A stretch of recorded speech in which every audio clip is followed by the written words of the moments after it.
A question I've asked on other podcasts, and it's kind of an out of the blue one. We haven't discussed it.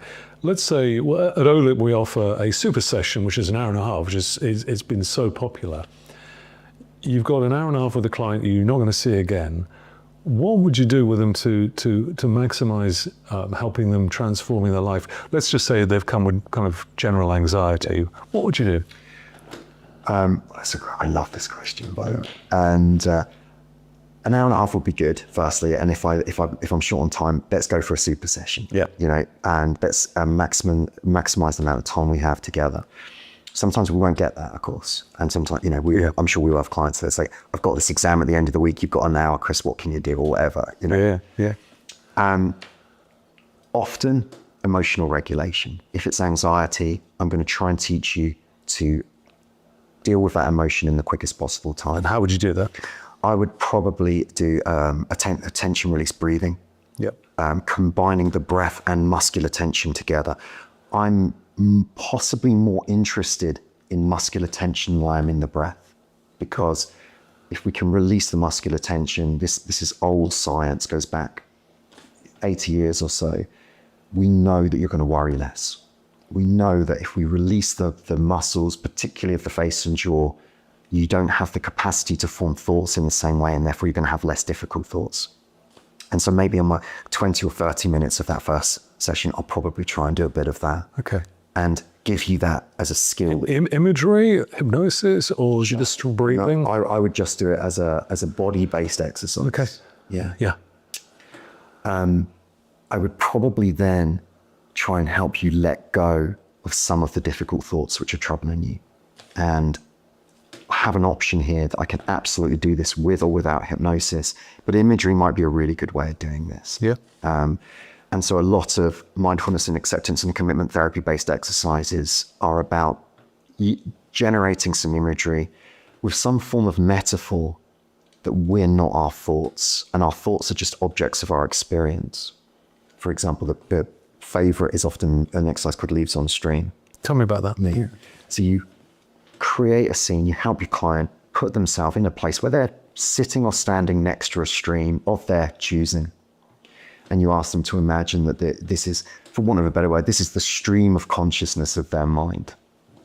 And thoughts come into view, and they, as a leaf, for example, and it floats around and it grabs your attention for a little while. But eventually, just because there's a constant flow of this stream, it's just going to leave your view again. Yeah. And a difficult thought, like an anxious thought, that's going to hold your attention a little while, because that's what they do.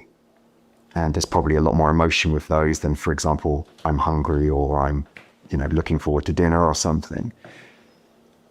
And then training the skill of just saying, no, just offer this back to the flow of thoughts and let it go on its way. And it's probably going to come back. And when it comes back, I'm probably going to be frustrated with the fact that it's come back. Yeah. But I can let both of those things go too. And these kind of exercises, and sometimes you can do with different imagery, because some people do it with clouds in the sky, for example, or something like that. I find that clients can link to that idea of letting my thoughts go quite quickly. So when that thought comes back, which it probably will, how do you then let it go? You just continue to acknowledge that it bouncing back is a normal part of the human experience, and that yes, there'll also be frustration here. Yeah. That it comes back. And it's hard to do in one session because the outcome is all of these things are skills that we get better at over time. But we can leave the client with that as a mini skill of continuing to let those go. Yeah. The final part of that puzzle, I would say, might be to acknowledge that life can be different, and to do something to do with seeing yourself at a time in the future where this is no longer bothering you. And so we might very quickly explore, well, if, as we said earlier, if this anxiety wasn't bullying you the way it was bullying you now, what would you be able to do? Well, I'd be able to go and ask my boss for that pay rise. And explore that experience, see yourself doing it, and essentially expose yourself to the fear of doing that. And if it's general anxiety, maybe it hits multiple areas of people's lives. But let's find something that we can hang our hat on. Yeah. Let's find an activity that we can improve that will help you not only manage this, but also give you faith that you can do it in other things.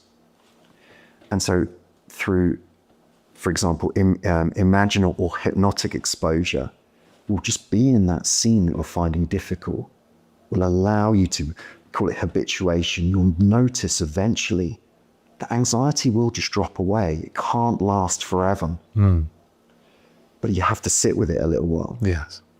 And if we sit with it, and typically within 20 to 30 minutes, often much quicker, but certainly within 20 to 30 minutes, people will realize, actually, I was avoiding that. I was avoiding that situation, and it's kept the anxiety high. Yeah.